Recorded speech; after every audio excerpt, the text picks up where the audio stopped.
shines on the cowshed, and we're working out the play. All the cows are up there grazing, and the wind is on its way. I am a Blood Bowl player, OCC is where I play. I am a Blood Bowl player, it steals all me troubles away. Ooh-ah-ooh-ah-ray, ooh-ah-ooh-ah-ray. Okay, hello everyone.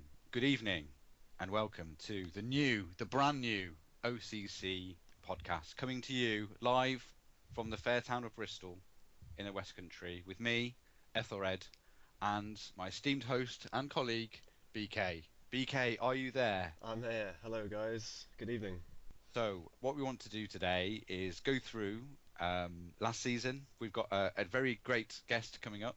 We're going to talk about last season's T1, look at forthcoming T1 coming up, a bit about the OCC, and then some other stuff as well. And I hope you enjoyed the show. So, without any further ado, I'd like to introduce our first guest, Tony, who's also known as Aki. We can't pronounce his name because it's very difficult for us, but he's on the line. Are you there? Yes, guys, I'm here. Hello. Well, first of all, Tony, congratulations for being the most recent crowned OCC champion. Thank you. I appreciate it. So, we've got a couple of questions we're going to run through with you. So, first of all, could you tell us briefly how you got into Blood Bowl originally? Originally, I got into it because I have several longtime friends who are into GW games. They're big fans of Warhammer 40k, and some of them also play Warhammer Fantasy. And I didn't actually get into any of those until recently, but at one point they introduced me to Blood Bowl, which was kind of an aside. But it struck me as a very interesting blend of chess and American football, or soccer perhaps, which is what they call actual football in America. And I just really took a liking to it and started trying my hand at it. I used to play against the computer a lot when I first got the game. Eventually I realized just how bad the AI was, and then I started playing against other humans and have never booted up single player again. Yeah, we all get that. So how long have you been playing Blood Bowl? I've been playing Blood Bowl for about 2 years online, and probably for about a year before then. Before I got into online leagues, I wasn't playing it regularly. It would be in spurts, kind of how you play other single-player games, I guess, be the best analogy. Alright, so you haven't played any tabletop then? I have not played tabletop, no. Okay, I think there's quite a few people in OCC like that. It's quite interesting. I've come from the other way, so a bit different for me. So why did you choose Necro? Has that always been your team, or have you played any others before? Honestly, it was because I wanted to try something different. So when I played single player, the team that I always liked running was Chaos. I wanted to see if I could get it going with some other teams, and I first signed up for BBT, Blood Bowl Tactics, and tried my hand at a Dark Elf team, the first incarnation of which is actually still alive in one of their holding leagues. But let's just say it didn't go particularly well for me. So when I was signing up for OCC, I figured I'll give something different a shot, and Necro struck me as a team with an interesting combination of players, and I figured it would be, well, to reuse the word interesting to play them, and that's really as far as it went. So have you always been with this team in OCC? Is it your first team with It is my Necro? first and only team. I entered it in season 18 in Snotling Soda, back when SSC was actually a much bigger thing than it is now, because it essentially, right around that time, it was still a farming league a little bit, more so than just the intro league for excess coaches who didn't make it into the main competition. Yeah. And so season 18, I put my team into SSC to get my feet wet, and then after that transferred it into the league proper. So since season 19, that's been my OCC team. Okay, and I just got your team up in front of me at the moment, and it looks like the maximum amount of matches people have played at about 70. So does that sort of tie in? For example, Frankenstein, has he played every game for you? He's a flesh golem, I should add. He is games played. one of the He is one of the original players. I don't have the roster in front of me right now, but I think I might have 2 or 3 players who have been with the team for the entire time. I know I have a couple zombies who have made it a habit of stealing MVPs and have stayed around since the inception of the team. Frank Einstein, which is an obvious pun, is my original flesh golem, so he survived. He has at this point outlived, I think, either 2 or 3 replacements. Although the most recent one has also stuck around for a fair bit. And Hides and Bushes, my legendary werewolf, is also an original team member. Yeah, he's Hides and Bushes also on 70, and then you've got, I can see here, 2 zombies, Cadaver 9 and Cadaver Specimen 10, 70 and 71 games each. And amazingly, Cadaver Specimen 9 has won 9 MVPs in his career, which is, it's been really frustrating for you when he kept coming up and winning. He is one of the players that leveled up during the championship season again. And if he keeps going at this rate, he might very well be the first superstar zombie that I've ever seen. Yes. Yeah, he's 130 value of all goodness, zombie goodness. Yeah, tackle, block, guard, and fend. He's amazing. Could you tell us a little bit about your journey to the top?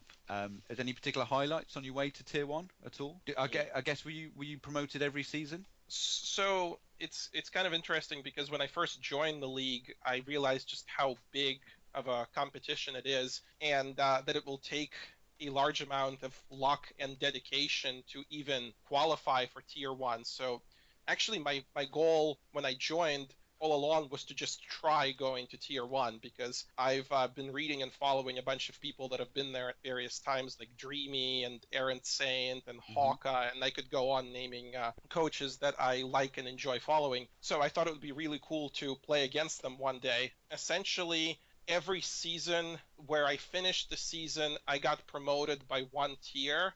The reason I say that is because I believe it was season 23. Yeah, season 23 was my first season in tier 2, and it happened to fall right around the time when I finished graduate school and had to move across the country to take my new job. And because of that, I actually wasn't able to finish out the season. I feel kind of bad about that because I never like reneging on commitments once I sign up for something, but I just didn't have time to schedule the last 2 games, and essentially had to take admin losses for MD 8 and 9. So season 23 was kind of a bridge. They only got to play 7 games. I think I was like 4-1-2 in those 7s or something like that. So it was right around in the middle of the table. And then obviously with the 2 losses, that was the end of the season. Then I came back in season 25 and managed to end up on the top of the group, although it was a very competitive group, and it basically came down to what happened in the last 2 rounds again. And that's kind of been my journey towards the championship last season. Okay, great. Okay, thinking again about last season's Tier 1 then, was there any particular games that were a favourite of yours over the course of the 9? Honestly, they were all really interesting and exciting. Some of them were really frustrating for me, and some of them were really frustrating for my opponents. The 2 examples that just kind of stand out in my mind, actually 3. One of them was in the second game when I played against Bantha and his vampires, and when I looked at his team, I thought this was going to be a loss for sure, especially because I played his team once before, a few seasons ago, and he gave me my worst loss in OCC that I've ever had. He beat me 4-1. And it was about as close as that scoreline sounds. Right. I thought this was going to be a really hard game. And then on his first turn, he blitzes me with his killer vampire, fails Bloodlust, but ignores it, has to take a GFI to actually get to the blitz target, which he fails, but he fixes it with his reroll. Then the vampire rolls a double skull. Oh. He's hitting a guy who doesn't have Mighty Blow, and this is a Mighty Blow piling on vamp. So the vamp goes down, gets armor broken, gets badly hurt, and doesn't regenerate. And that kind of set the tone for the whole game, honestly. So it really, after that, I don't think there was anything that Bantha could have done with the dice he's gotten. It was just that type of game. But the incident itself stayed in my memory because it was probably one of the worst opening blitzes I have seen. That definitely ranks up there with the worst I've ever heard of. The other one that I will remember is also kind of unfortunate. So Chubberson's Dwarves, if you remember Pit Machine, Yeah. had a superb runner. It was Prisoner 666. I thought that guy was going to give me nightmares. And at one point, at the end of the first half, which was kind of a scramble, he tackled my ball carrier and picked up the ball and stood on the sideline, essentially daring me to push him out of bounds to trigger a throw-in, on the premise that if the ball gets thrown in poorly for me, I won't have time to score. But I had just spent the previous turn hitting him 3 times with my werewolf and not rolling a single defender stumbles or defender down. Mm-hmm. So I wasn't about to risk that again, and I decided to push him out of bounds, and he died. And the apothecary confirmed the death. Yeah, I had a quick look at all the tier 1 teams, and I did write down dead Prisoner 666. That must have been massive. So it's interesting that was against you, that happened. And it was my ball-carrying ghoul just lightly tapping him out of bounds. It wasn't even a POW. He just got tapped out of bounds and ripped to pieces by the crowd. Yeah, folks, that's how legends die. That's how legends die. It always happens to me off like a skink or something like that. They get my best player armor broken and then dead. Cheers. Thanks. Man, skinks are dangerous when you're playing half. I hate skinks. Skinks. Ugh. Anyway, okay. So tier 1 last season there was a bit of controversy. I mean, it's not a major thing, I don't think. But the last game, there was an extension to the calendar, so the game could be played. So again, Tony, could you just tell us a little about that and your feelings about this situation? So what actually happened was it was a little bit of an unfortunate timing because the last week of the competition fell on a week where I had to go on a business trip. So I had to go to Los Angeles for several days and sit in meetings. But I had managed to schedule a game against RTSD, and then he had forgotten to show up for the game. Mm-hmm. Then we tried rescheduling it, but the week was pretty busy, and I ended up not having the time to do it, although I did play one more game before Tuesday, but it was a game that I had already committed to play in a different league, and I essentially didn't have time for an additional game. Now, the administration, the Green Suits, felt that because essentially the fate of the championship rested on this match, that it should be played, that it shouldn't just be administered. And I had a little bit of a debate with Dode, well, maybe more than a little bit. We had a long exchange back and forth because I felt like this was being treated in an extraordinary fashion. Sure. But his point was that it is an extraordinary game, and so I grumbled and I complained, but at the end of the day, I realized that the best thing to do is just replay the game and let the dice fall where they may. And so I did, and at the end of the day, I'm actually glad I did it. So I know I probably said some things along the way that weren't particularly popular, and I do apologize for that. I didn't mean to spill that discussion outside of private messages between the admins and myself. But that having been said, I think it was good that I replayed it, and I'm glad that everything worked out. Yeah, sure, definitely. I mean, we're so glad you did play it, Tony, because like you say, I think it was the last game of the season, so I think it's always better to play games than not play games. But I mean, what a gentleman there to actually play it. I mean, technically, I suppose you could have really dug in and said, I don't want to play it, but I'm glad you did, and I think it's better all round that you have won the champs on a last win as well for the last game. Yeah. Well, I don't have to carry an asterisk now. No. That's No, exactly what Matt and I discussed this before, and I think that's pretty much what I said, that it would have been the guy that won with an admin win, you know? And so it was great that you were able to play it, and that they actually put the extension on, and just meant that you have got it in your own right, rather than having that, like you say, having an asterisk on it. And RTSD really gave me a run. I mean, that was a really close game. It came down to him failing a 3-up handoff on turn 15 to seal it. If he succeeded it, it would have been a 1-1 draw, and then it would have been Gusia's title. Oh, yeah, close. I think it was a particularly close season, wasn't it? Division 1. It was. It was all the way through, and Gusia played remarkably well. I just want to give him a shout out because everybody says how battered his scorn team is, and I actually had the same feeling myself when I looked at it, but he just has a real focus to what he does. He always goes for the ball, he's not afraid to take risks, and he makes good use of wizards, so I think he really gets the most out of that squad. I think people underestimate him when they look at his team on paper. That was something I wanted to ask you actually. Having had a look at his roster with no Bloodthirster, his whole team strength 3 with Frenzy, how did he play? Because I have no idea how I would take that team and do anything with it. So yeah, I just wanted what you say. So he took risks, you said? Did he go for the Frenzy pitch control? And yeah, what other inducements did he use other than a wizard? Because he must have had quite a few in lots of games.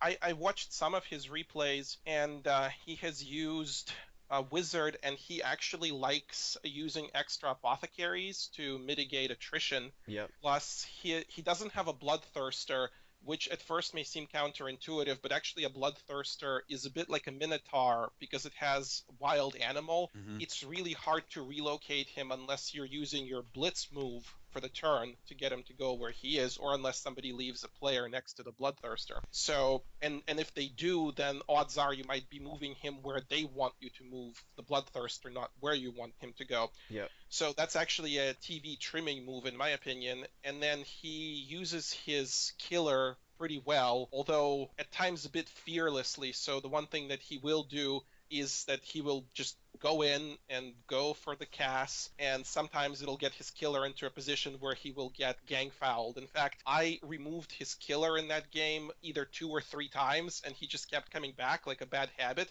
and eventually he actually hurt one of my players towards the end of the game pretty seriously. I think he gave... I forget what it was, but he actually caused an unpleasant injury towards the end. So it just wouldn't go away. It's just persistence paid off. And yeah, I mean, I noticed that I had a look at the Blood Bowl manager roster, and it seemed to show only 11 touchdowns for the whole season. I mean, that must be a lot of just really close control games. He won a lot of games 1-0, and he has won a couple of games 2-1. There was one game where I spectated where he was playing against Anton Lunau, who runs an undead squad, and Anton is a huge foul aficionado from everything I've seen. He's the guy who will shamelessly bring 3 fouls to a game if he has 300 inducements to spend, and he will use all of them. Good man. So, Respect. So that was a game where it looked like Gusia was getting punished because he was down 1-0 at halftime. There was a blitz. It looked like the undead were going to recover it, but then there was a scramble for the ball. And then Anton, I think, got unlucky and got his fouler ejected through a bribe. So he essentially rolled a 1 to give the bribe to the ref, which put him out of position. Yeah. But Gusia pounced on that immediately and actually ended up winning the game 2-1 because he took the ball away. Then they kicked off, and I forget if Anton suffered a ball handling mishap or if it was another foul mishap, but essentially Gusia didn't lose his focus, and he, with some assistance from Nuffle, but with a lot of very directed play, ended up getting a result out of a game that, for all intents and purposes, looked like it was going to get flushed down the toilet. Okay, great. So now looking ahead to attempting to retain your title, have you got any thoughts on the teams that are coming up to play you? Yeah, I do. I think there's no chance in hell I'm going to retain my title. But to elaborate some more, there are, I think, a lot of really good teams and really good coaches coming up. I've always followed Dio and his writing because he's very analytical, and I've actually tried to learn a fair bit of my own play from him, as far as thinking through what the objective is for a turn and for an entire half and what the different probabilities are. He's the type of coach that will never miss even a low probability play as long as it exists. I rarely see him make mistakes. Mm-hmm. So wow. I think just based on that, it's going to be a really hard game. Plus, he plays Nurgle, which is a fairly difficult matchup for a hybrid team like Necromantic. It depends on how the attrition war goes. If I win the attrition war, I'll have a good shot, but if I'm losing the attrition war, then it's going to be a really long game. To an extent, the same thing can be said about Squall. I actually played him in Tier 2 seasons ago, and we ended up settling for a 1-1 draw because he doesn't have a lot of kill skills, but he's very good at controlling the pitch, at understanding what he can and can't accomplish in the time remaining. So he's going to be another game where if he gets ahead, it might very well be a 1-0 loss, and there's nothing I can do about it. Yep. Then, sorry, could to interrupt there? Squall's team, did he have a beast last season? Because I'm just looking at his roster now. There's not a beast on his roster. He did have a beast when I played him, and I think the beast died at the very end of last season in Tier 2. I don't remember the exact circumstances, but I remember seeing some posts on one of the forums about actually him debating whether he wants to hire a rookie beast or if he just wants to use the freed up team value for inducements. Sure. I mean, he's got two for his first game anyway in Tier 1. He's got two MN Misnets games, and his team value is down to like 1570. So that's almost 500 below most of the other teams in Tier 1. But yeah, he's missing a beast. So it'd be interesting to see whether he does hire a rookie one. He could also induce a loner beast, because it's one of the if you don't mind paying 30k premium, it's one of the pieces that loses absolutely nothing from being induced as a loner at game time. Yeah, that's a good thought actually. I've not thought of that. I mean, he's got enough money in the bank to replace one, or even put a bit in the bank to get one. So yeah, it's just over $1 million in the bank. So yeah, that wouldn't be a problem. How about some of the? I mean, that's the two Nurgle teams. The bashy ones. How about some of the elves that are coming through? We've got Dark Elves, and one of my, I think I loved everyone, a Marmite coach, I should say, someone that some people like and some people hate. G-Car's Orca Cola Care Bears coming in, which are a treeman team. A Wood Elves team. You can edit that, BK, completely, because I've messed that up completely. But a Wood Elves team coming in. So what are your thoughts on the AG teams? Well, Aaron Saint is another coach that I've been following for a long time, and he's actually one of the people that has taught me how to deconstruct games and given me advice along the way. So I look forward to playing him. I've never faced his team, so in some sense it reminds me of a team that Danton used to run. He won the title a few seasons ago with a Dark Elf team, and then kind of retired, but he was also a coach I really looked up to. So the only thing I can say is that it's going to be a difficult game, and I think a lot of times elf games are determined by D6 in my experience. That's why I always rate them as a toss-up, because if you have a developed elf team at this level and your passes or your D6 in general are working, the team is essentially unstoppable. Yeah. But in Aaron's case, because it's a Dark Elf team, I think it'll really come down to positioning play and stalling a little bit more. And it'll really come down more to which side has better knockdown percentage. And I don't mean it in the way that it's used in BBM, which signifies armor breaks. I mean literally who can put whom on the floor. Yep. If I'm rolling blocks and I'm not putting elves on the ground, I'm going to have a really difficult time scoring. And conversely, if Aaron's attacking my cage and not making any headways into it, he might also have a difficult time stopping me. So I think that game will come down to blocking, and I think the game against Jikar will come down to how the D6 turn up, because I've never played him, and I watched a couple of his games, but it strikes me that he is a very aggressive Wood Elf coach who always goes for disruption and always likes causing mayhem. If the dice are conducive, then he can do whatever he wants.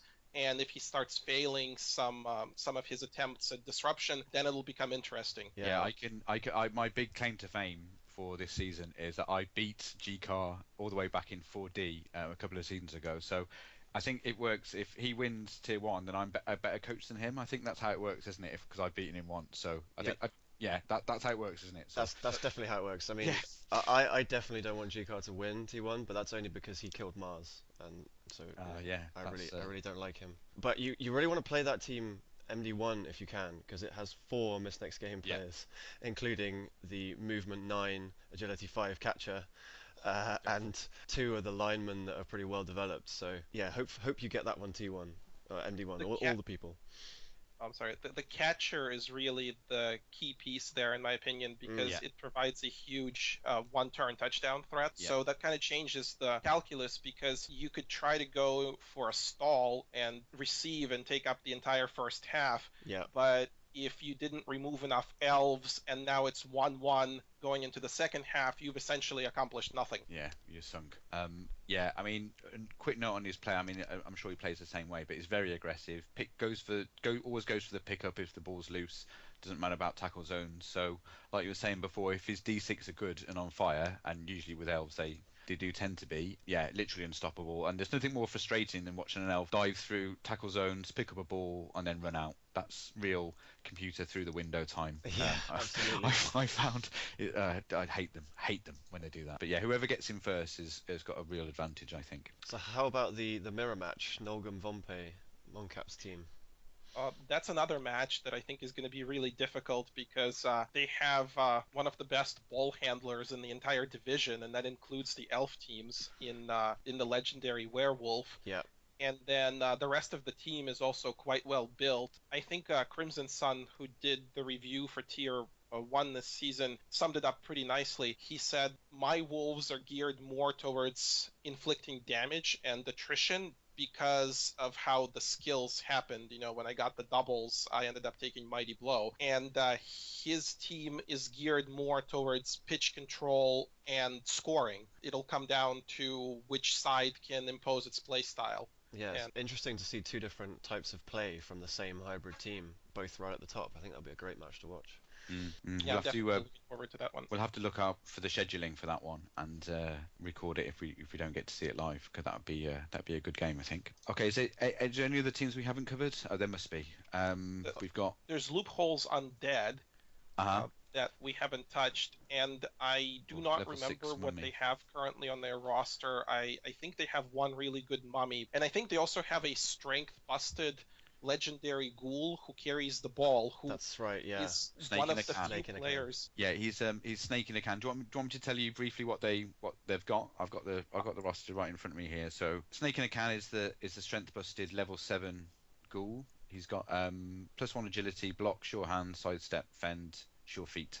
Yeah, he looks like a real. He scored 41 touchdowns in his career. Yeah, so he's going to be the main ball carrier, I think, even with that strength bust. So he'll be one to watch, definitely. Yeah, he's one of the few players that I have ever seen survive a strength bust without being fired. Yeah. And he's also one of the few players where I actually understand the decision to keep him, because personally, I hate having my ball carrier get hit. So I guess if my opponents are listening now, they know how to annoy me. But I actually don't like getting my ball carrier hit. You may not necessarily think that, because there have been a couple of plays last season where I exposed my ghoul anyway, and I'll leave it for you to decide whether that was a cunning plan or just a failure to count squares on my part. In general, the best drive is where the ghoul who has the ball never gets touched. Undead, in a sense, play pretty similar to Necro, so if Loophole protects his ghoul, he's going to do well for him. I think the one downside to him having Strength 2 really comes against the Elf teams specifically, because of their ability to leap into the cage, or, sometimes if it's towards the end of the half, you only need a 5-up to dodge into the cage straight up if you have Agility 4, or 4-up if you're Agility 5, and a lot of Elf coaches will do an oh shucks attempt at the cage anyway if they've got nothing else to lose, and if they're brave with their player. But now the problem is your carrier is Strength 2, and if they negated your assists, or if they managed to get in an assist themselves, now you're taking a 2D block inside your own cage, and you're pretty likely to go down. Yeah, absolutely. I think he's got some guard to mitigate that, but that's definitely going to be a threat. I agree. But I think against the other 7 teams, it's a perfectly legitimate ball carrier, because, for instance, I've got absolutely nothing that will ever try to get into a cage like that unless it's turn 16 of a game that's going to decide the championship, and I've got nothing else to lose. Sure, okay. Is Imaginary Friends the other Necro team? So yeah, it's another mirror match. Interesting. Their biggest player is the Flesh Golem. I'm not going to try and pronounce that. But it's a level 6 Flesh Golem with block, guard, mighty blow, grab, break, tackle. It's AV bust and movement bust, but I guess that doesn't matter too much because it just stands there and takes the hits and doesn't move anywhere because of stand firm. Backed up by a rookie one, which should be interesting. Again, werewolves built to kill rather than ball carry, so more like your own. But there's a lot of injuries on this team. I mean, AV busts all over the place. There's an Edge busted zombie. An armor 6 ghoul. Yeah. AG4, but even so, I'm not sure I'd keep that, to be honest. But both ghouls are Agility 4, actually. So the other one's MNG. And so one of them that has AV6, I would actually be inclined to fire because well, normally I only field one ghoul on defense, and I'll sometimes field both of them on offense, but a lot of times I'll just field my carrier ghoul on offense and I'll field the other ghoul on defense, because if you field both of them, one's going to end up taking hits. It's just there's no way around it. You can try to protect them both, but the more players you're trying to protect, the more conservative you end up playing, and then well, the more damage you'll end up taking in the long term. I would be hesitant to have an armor 6 ghoul taking hits just because of how easily they die. But it's also 180 TV being tied up in it. But it is a nice ghoul. It's got guard and sidestep. I mean, I guess that's why he's keeping it, because it has got guard. Yeah. I mean, again, BK and I were discussing guard the other day, and it does mean he'll be in contact with a lot of people if he's got guard. So if he doesn't get the right dice, then they'll be going for him, definitely. Yeah, it could be that he's keeping him just because the other one's MNG and he'll get fired after MD1. Because it's better to have an Edge 4 ghoul than not have one, I suppose. Yeah, that's true. And that's an excellent point, actually. Yeah, trying to play with a rookie ghoul only is going to be really difficult against any of these teams, so that might be the plan there. I think we have covered them all now. Yeah, that's lots of them. So again, let's put our money where our mouths are, and have predictions. So I'm at best a mediocre coach, and a highlight of my career was beating G-Car. So I tipped G-Car to win, so I can brag that I beat him. That's for no other reason. That's who I tipped to win tier one. Guys. So I think that I'm gonna go for. It's difficult, but my heart really wants Moncap to win because he's a friend of mine. We've bonded over making videos for the OCC. But my head says that it's going to be one of the elf teams. So because you went for G-Car, I'm going to have to go for Errant Saint. So from my perspective, I actually would love to see either Errant, Moncap, or Dio take this, because they've been around for a long time. I really respect them as coaches, and I would love to see one of them with the title, even though that means I wouldn't win. And since every time I've picked myself to finish first, something bad happened. I've learned better. I actually tipped G-Car to finish first as well, just because of how much controversy he generates. And so I think that's as good a pick as any. Definitely. And if I'm not wrong, and I could well be, it's the season where the new changes come into effect at the end of this season. It will be, yes, that's right. I think does that mean there's 4 teams staying in the Division 1 this time? Actually, no. I was curious about that myself, and I was going to ask the question, but someone beat me to it, and PidPad posted an explanation of that on the forums. If I read it correctly, the promotions to the new Tier 1, which is going to be between Tier 2 and the Championship tier, are going to be bonus promotions from Tier 2. So what's going to happen is that teams 3 through 10 in this season's Championship tier will still get demoted. Right. And then essentially pretty much everybody in Tier 2, or most of the teams that don't get demoted to Tier 3, will go either to Tier 1 or to the Championship tier or to the new Tier 1. And then if there are enough re-rollers, then some of the higher finishers in this season's championship will backtail it into Tier 1. But essentially, this was a convoluted explanation. Most of the teams that get demoted this season are going to get double demoted from the championship tier all the way to Tier 2. Right, Tier 2. Okay. So only the top 2 finishers are guaranteed a spot. Okay, that seems complicated. I'll have to look at some of PidPad's multicolored spreadsheets over a beer, perhaps, and it might become a bit clearer to me. Okay, so the forthcoming Tier 1. So good luck, Tony. I hope you do well. Yeah, absolutely. And there's always an outside chance, if the dice are right, to retain your title. And again, BK, wouldn't he be the first person to retain? I believe so. I haven't been in OCC for the whole time or anything, but I'm sure that someone told me before that no one's ever retained it. So it would be quite a feat either way, even if someone has done it before. Yeah. So very good luck for the forthcoming season. Thank you, guys. I certainly hope, because let's face it, without a very significant amount of luck last season, I wouldn't have won the championship, and I probably wouldn't be on your podcast today. Double win. Okay, so we can just have a quick look around the OCC. We're not going to do league reviews because the leagues have just been posted. BK, you've got a message for people about the leagues, haven't you? An announcement, I think. My announcement is to do with the Golden Quill. If you haven't already seen, then I awarded it to Devon Doom over Remthar's entry, just because I felt it had a little bit more commentary style to it. It was a bit more like I see every week on the Premiership. Yeah, I just felt it edged it slightly, so that was the reason I made that decision. But both are really good. It was nice to see Cobbles back in action. I'm sure everyone will agree on that. So yeah, go read both reports. They're both really good, but I just gave it to Devon Doom this time. I'll be running it again for season 27, so please do enter. It'd be good to read more reports, and you never know, I might even write one myself, possibly. Yeah, I think I've got a languishing team blog that I always say I'm definitely going to start doing again, but real life gets in the way often. But my advice is just give it a go, get it out there, because we could always do with more fluff, and it just makes the whole OCC, I think, more interesting to play in. Absolutely. Definitely.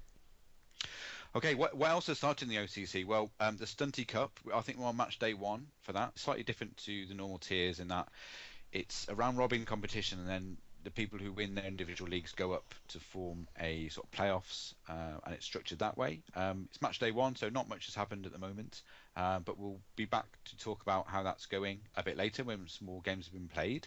And we've also got a new league, the OCC Open.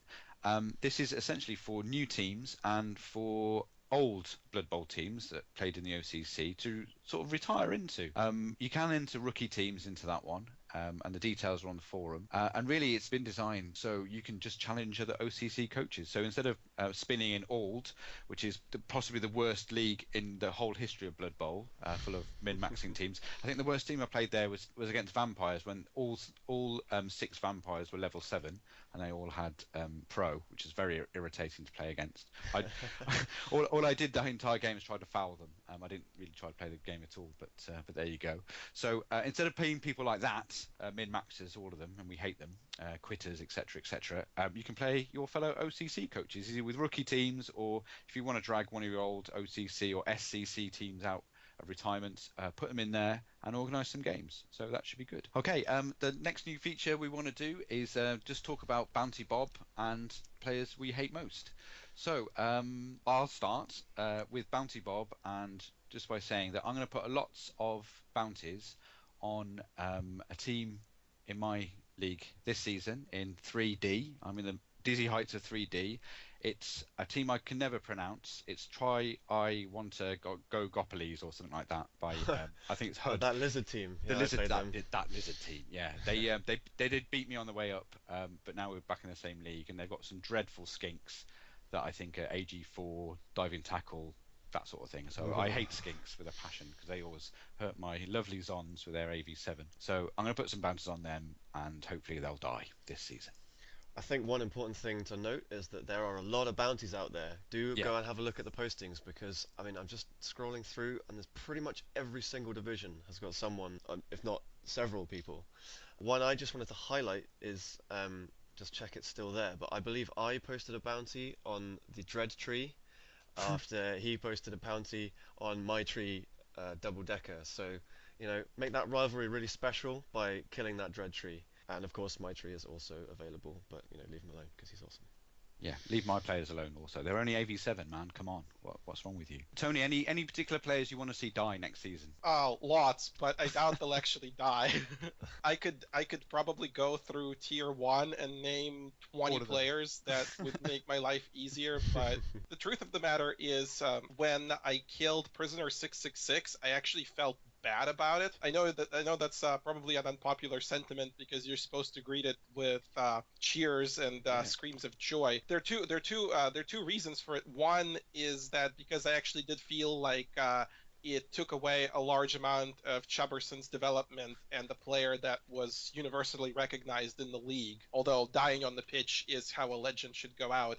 Definitely. But there's actually a much more selfish aspect to this in competition, especially if it's in a game that you're winning, because if you've just killed the other team's Mighty Blow, Claw, Piling On, Frenzy, Dirty Git, or Dirty Player, meanest killiest player, that means you've deprived the rest of the division of the opportunity to get killed by that guy, and that's not necessarily the best thing for you in the long term. Yeah, definitely. So in Tier 1, there's always an added strategic layer, isn't there, I guess, to thinking about the teams you're yet to play and who's got to play who moving forward. So yeah, that just blows my mind. That's a whole new world than 3D. That is far too deep for where me. I play. Yeah, far too deep. I just want to stamp on things. It's fine. That's it. I just want to win the Dirty Git competition, and I'm happy. Absolutely, though Hobnail always beats me to it. Yeah, he's we should talk about his Hobgoblin team. And I think actually just going back to Chubbison's team, I think you retired them. He retired them in this season. Is that right? And he's got a new human team, I think, starting off in, I guess it must be Tier 6. That's what I hear. Yeah. Yeah. So it's always sad to see a long-term team go, but no one lasts forever in this game, unfortunately. Absolutely, and they did win Tier 1, so they had a good run. Yeah, definitely. But I'm sure we'll see them in the OCC Open, I think. So that'd be good. Okay, I think that more or less rounds everything off. Is there anything else that you guys want to mention? Any shout-outs? We should give a shout-out actually to Xander and Juriel for their excellent series of podcasts that they've done previously, that we are merely standing on their shoulders of giants in a way. Absolutely. To do this. So thanks, guys, for inspiring us to do that, to do this, really. I hope people like it as much as they liked Xander and Juriel's one, which was fantastic. So that's my shout out. Any from you guys? I just wanted to really shout out the rivalry between the trees, between Remthar and myself. Both of us are trying to score as many touchdowns as we can with our tree men.